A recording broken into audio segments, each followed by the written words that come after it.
Tottenham Hotspur are a mess, a complete mess at board level, and it is seriously affecting the trust that I have in the club moving forward and looking into the future. There's multiple reasons for this, multiple sort of reasons to suggest that you should have worries moving forward to both the short and long-term future for this football club. And I mean, none more so than the managerial situation right now and the situation we are in with Thomas Frank and how the board is dealing with that. Now, before I get into all of this though, this is the first video I think I posted on YouTube now in 2.5 months. So I'm going to start posting regularly again. I'm going to start posting regularly. Hopefully, we've got some more positive things coming up in the not too distant future, which would kind of contradict what I'm going to say in this video. But please do subscribe if you are new here. I'm trying to hit 5,000 subscribers. So that would be an absolutely lovely little milestone to hit. And like the video as well, because, you know, that would be very nice of you. But the first situation is obviously Thomas Frank.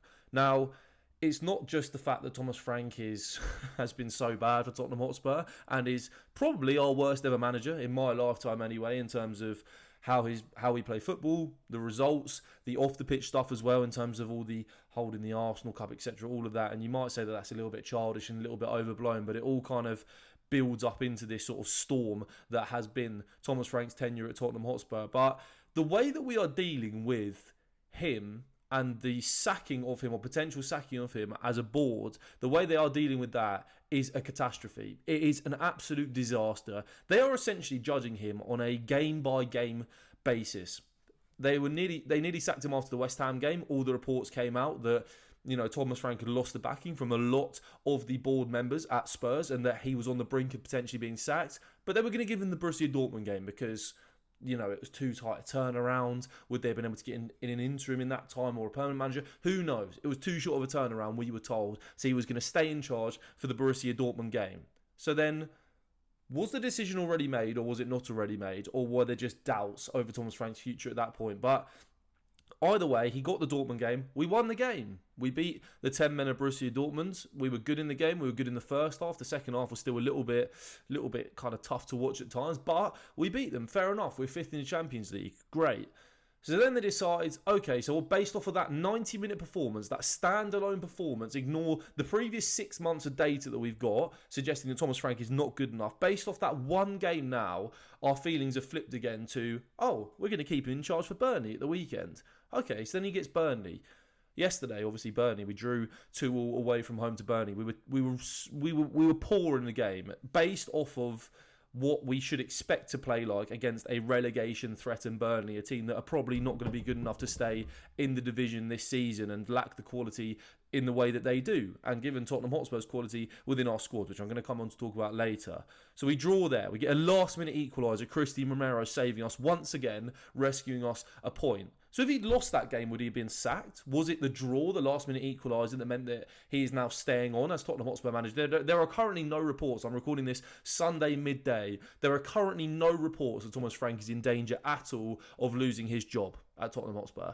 So, based off of that last-minute equaliser, he's now keeping his job, again, until Frankfurt. And then, if we beat Frankfurt, is it all just sunshine and rainbows once again? And the whole point of this, right, is that they are judging Thomas Frank off a game-by-game basis without taking into account the wider picture, the bigger picture, the previous 6 months of evidence that they have that should have allowed them to evaluate. And, look, it would almost make more sense for them to have been like, we are committing to him for the entirety of this season. We're not going to have any doubts about backing him, whatever the results are. I mean, that wouldn't make sense in my head, but if you get my point, that would have been less incompetent, in my opinion, than going, right, if he wins, he stays. If he loses, he gets sacked. Because then what are we actually doing? Where's the direction there? Where is the sort of control there of that situation? You are essentially allowing something to continue that you don't really believe in, but if we win a game of football, which we absolutely should be doing regularly because we have the quality in our squad to do that, then he'll just stay on. So where's the long-term plan? Where's the long-term ambition there with that? What happens if we lose 3 games in a row? Is he gone? What happens if we win 3 games in a row? Does that mean that he's going to stay until the end of the season? It just makes absolutely no sense to judge a manager's future based off something as fickle as winning a game of football. Like, that sounds silly, right? But it should be based off of the full context of the season, the full context of the squad, the full context of the results and the positions that we are in. We are 14th in the Premier League table. We are a sinking ship. We are 8 points above relegation. West Ham won this weekend, Spurs drew away at relegation threatened Burnley, like I said. And the fact that that's not good enough to go and get him the sack after all the previous months of losses upon losses upon losses in the Premier League, the performances being the worst that I have ever seen in my lifetime at Spurs in terms of the actual performances on the pitch, it is a disastrous way to judge a manager and to decide on whether to keep a manager or let them go. There doesn't feel like there's a plan in place with Frank there right now. It feels like guesswork. It feels like people in the board are pulling in different directions. They can't actually come to a decision competently enough or efficiently enough to then go and make that decision. It feels like they're just sort of riding this weird sort of wave of, oh, we've won a game. We're high on Frank. Oh, we've lost the game. Oh, could we sack him potentially, lads? Oh, no, but we'll give it. Oh, we've won again. We're back up here. It is baffling, and it is the most tiring thing. It's the most tiring thing for a fan base, because what that leads to as a fan base is, at the weekend against Burnley, I've been Frank out for the last 2 months, 2.5 months, which is kind of why I've taken a step back from making longer form content on YouTube, because I just haven't believed in anything for the past 2 months. So what that leads you to is a situation as a fan base is, because of the lack of clarity, because you feel like it's so results driven, do you want Spurs to lose? To Thomas Frank leaves to maybe potentially benefit yourselves in the long term? If you believe that, like I do, Tottenham Hotspur will win more games of football without Thomas Frank, would it have been more of a benefit for us to have not equalised yesterday, on Saturday, against Burnley, so that Frank could have potentially lost his job? That is the worst feeling in the world to have as a football fan, and I think it's something that a lot of Tottenham Hotspur fans are experiencing right now, where it's like this sort of catch-22 situation of you would never want to support against your own club, but how else is the manager going to go if it's based off of that? And that is really distressing, and that is why I think the board are such a mess right now, and that gives me such little confidence in terms of the next managerial search, who that's going to be, how the process is going to take place for that, how catastrophic that could look given what we've had with Thomas Frank, what they've given us with Thomas Frank and this whole sack him or not sack him process. It also worries me in terms of how long are we going to keep Thomas Frank? How long is this acceptable? Are these the new standards for these owners, that being 14th in the Premier League is acceptable? Is that okay now? It's absolutely mad. They sacked Ange Postecoglou, right, in the summer because we wanted to compete on all fronts. That is what they said. They wanted to have a healthy Tottenham Hotspur side in every competition and a side that can compete on all fronts. Frank's competing on none. We may get top 8 in the Champions League, but you look at some of the other sides in the Champions League and the teams that we've played, we've had a fairly easy run. I think top 8 was the expectation given our run heading into this Champions League season. I can promise you that in the first knockout game, Thomas Frank's Tottenham Hotspur will not get through. The last 16, the quarterfinal, as soon as we come up against a top quality side over 2 legs, we'll be dumped out of that competition. We'll be left with just the Premier League. We've already been dumped out of both the Carabao Cup and the FA Cup, and we'll be left with nothing for this season. And at that point, what do we do? So that's my feelings on the Thomas Frank situation. Obviously, like I said, I am Thomas Frank out, but the way that the board has dealt with this has been a complete and utter mess. But it's not only that. If you look at the transfer market, right, we're in the January transfer window. There are clear gaps in areas in our squad that need to be addressed. And the thing that has worried me the most is the lack of seemingly want or willingness to go and address those issues. We need a progressive passer in midfield. That has been obvious for years now. Absolutely years upon years. But especially under Thomas Frank, that position and that problem has been highlighted to the nth degree. Absolutely has. And for the board to still not be able to identify that and to put plans in place either for now or the summer or last summer to go and address that issue is incredible levels of incompetence, when every single Tottenham Hotspur fan can see that that is an issue, a clear issue.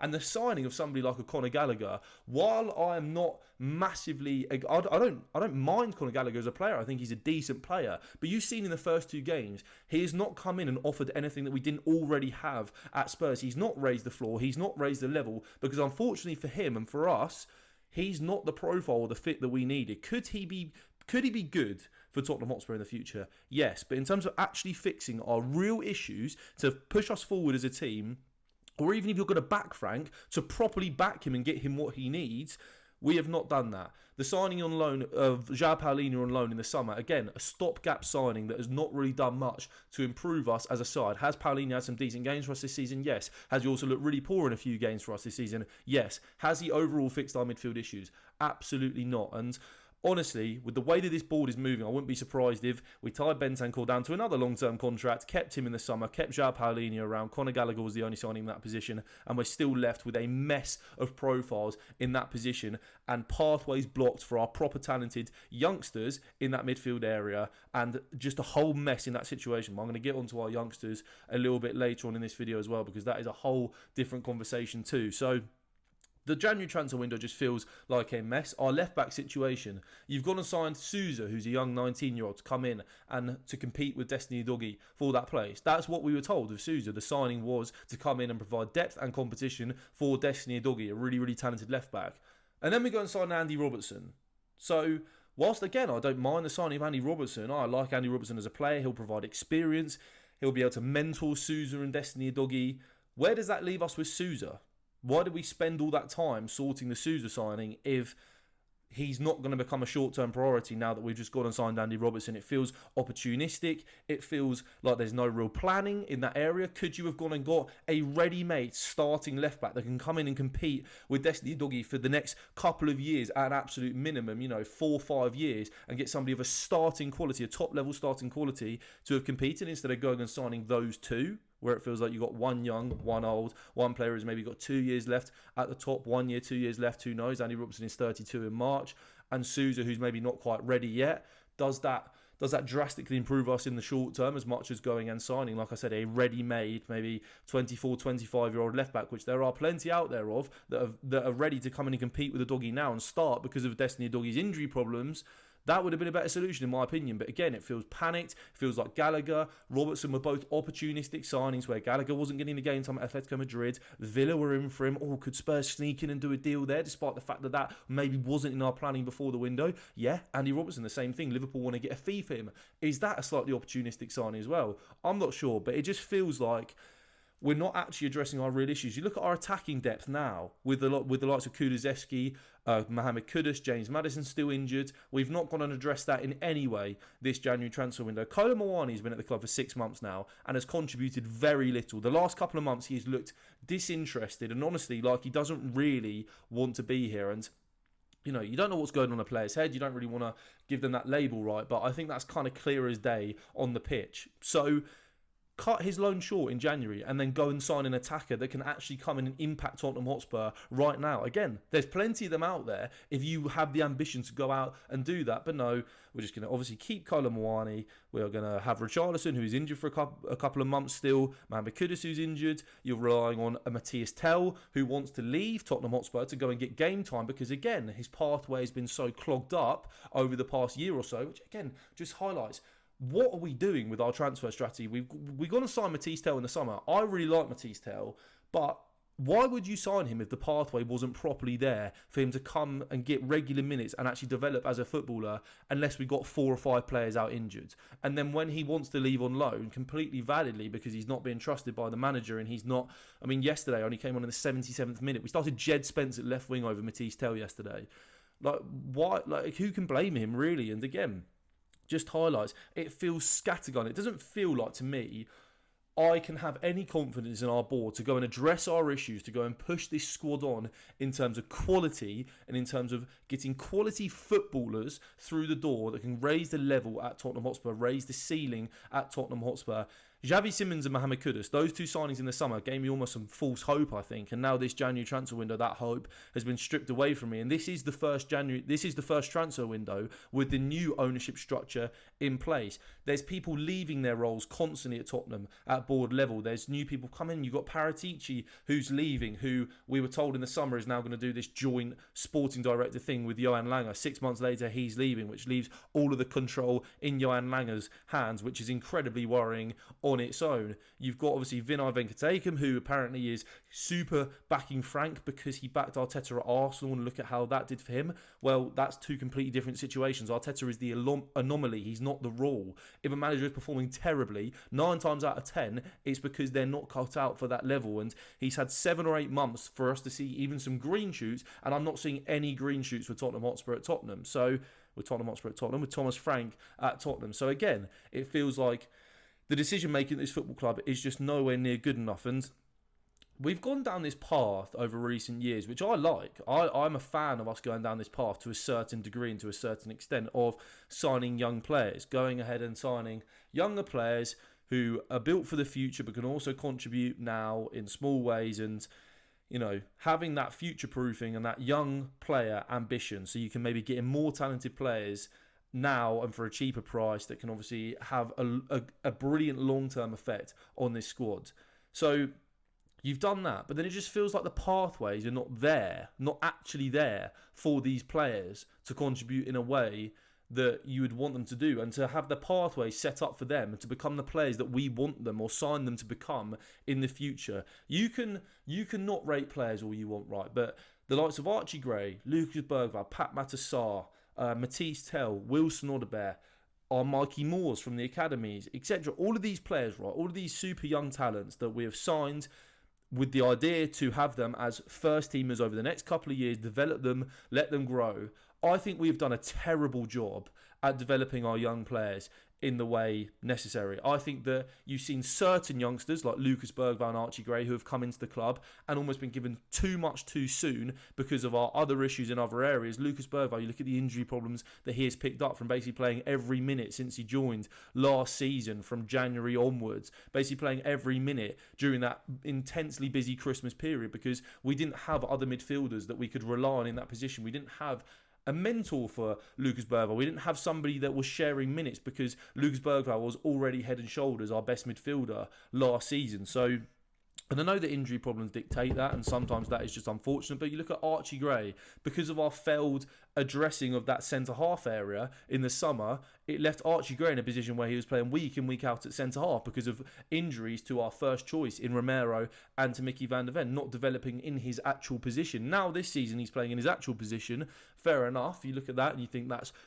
development, but that's rare at Tottenham. Pat Matassar has been so underutilised and underused. He's 23 years old now and he has not been given a pathway at all to develop at Tottenham. And now we're in a situation where we could sell Sarr in the summer without even really ever seeing him get a consistent run in a team, starting in an area that really suits him. He's been moved around from the 6 to the 8 to the 10, never playing in one role consistently, never feeling like he's really got a nailed on place in that squad, and that's super frustrating for his development. And you look at the likes of Tell and Odobert, again, where is the actual pathways for them? Now they're playing because Kudus, Richarlison, etc., are injured in attacking areas, but you look at Tottenham, they want to go and sign a left winger. Okay, so then where does that leave us with Tell and Odobert? When Kulusevski and Mohamed Kudus and Richarlison are all back, where does that leave us with those two young players? They'll probably be sat on the bench, not getting many minutes like they were for large parts at the beginning of this season. So it feels to me like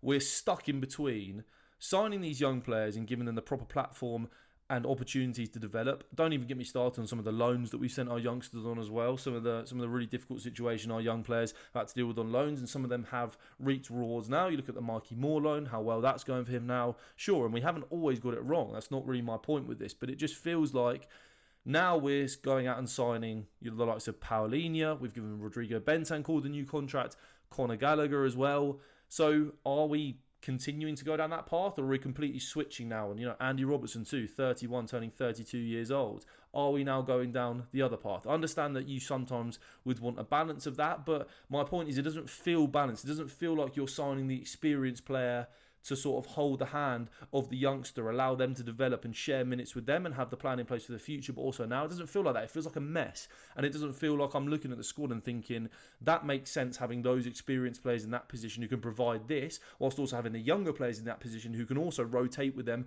and provide this, whilst having the room and space to development, not having to be played every single week because they're the only ones who can offer that, but also not having too little game time to the point where they are not developing at all. It doesn't feel like that is there. It doesn't feel like the actual planning and preparation for our squads, like you see so many top clubs have and have in abundance and do really, really well. It doesn't feel like Spurs have that, and it just feels like we're going nowhere really at the moment. And we factually are going nowhere at the moment because our manager is on the brink of being sacked. We're 14th place in the Premier League.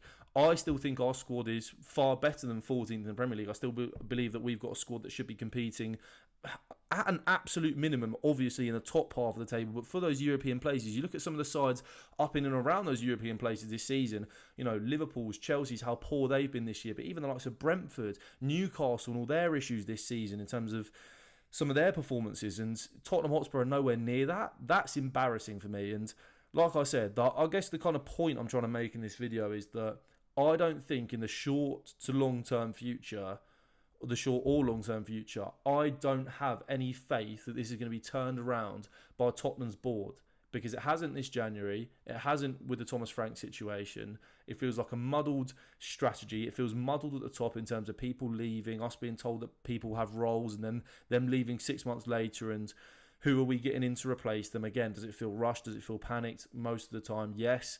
Am I confident in this whole process moving forward into next season and beyond? No, I'm not. I'm really, really not. And until they give me signs that it is going in the right direction and that they are starting to become more settled in their structure, the decisions they're making are better and more streamlined and quicker and effective decisions that benefit the football club, until they give me evidence that they are doing that, this is how I'm going to feel. And this is how I do feel about the situation. So it's just, I'm ranting a bit in this video now, but hopefully, like I said, hopefully Thomas Frank is sacked soon, and hopefully we can move forward, move on, and start to have a little bit more positivity, potentially, even if it's just a new manager coming in and getting a little bit more of a tune out of this squad. The bar feels so low at the moment for our expectations, and that is the most disappointing thing. And yeah, it's just, we got to sort ourselves out as a club, otherwise we are slipping into a place that it can be very difficult to pull yourselves back out from.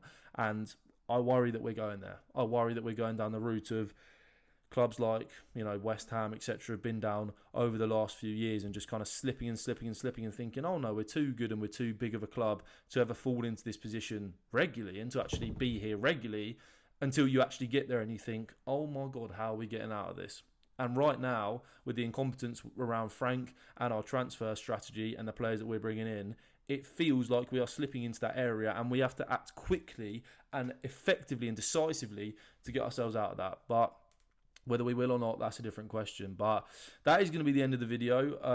Of course, me and Ben will be back on the podcast on, I believe, Tuesday to discuss all of this further, to discuss the Burnley game at the weekend, etc. So make sure you're tuning into the Only Tottenham podcast for that. Make sure you're subscribing to the channel, because like I said, I'm going to come back with more regular videos from now on. I feel like my motivation is back a little bit with the YouTube stuff, so it's worth a subscribe, I promise. And yeah, obviously I'm also on the Back Post podcast, episodes released during the week for that over on YouTube, so go and subscribe to the Back Post too. And yeah, I will see you all in the next video.